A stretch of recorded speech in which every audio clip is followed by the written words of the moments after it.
Your phone is stuck in Fastboot mode. You try to force your device to restart by pressing power button and volume up and down button at once.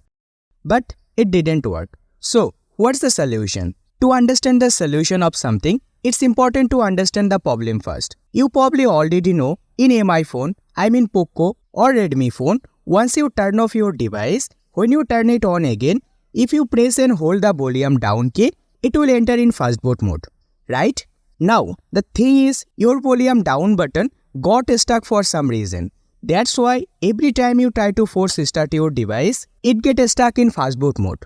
But your volume down button may feel normal when you press it. So, the simple and basic solution is spam press on your volume down button for few times, like 5 to 7 times or more. Then force restart your device.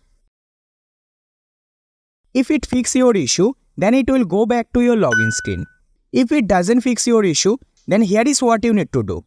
Guys, this part can be a little bit tricky, so if you're not sure you can do it by yourself, then you should reach for any tech support.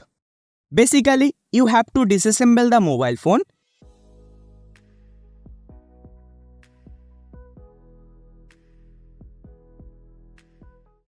and then you have to remove the switch part.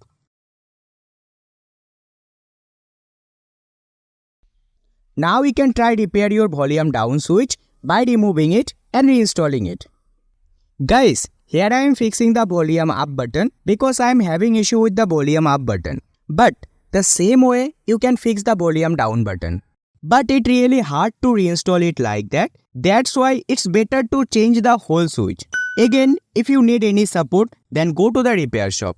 Even if you can't fix it by yourself, still you have the extra benefit. Since you know the problem, they can't charge you extra. Remember, only changing the volume down key will solve your problem.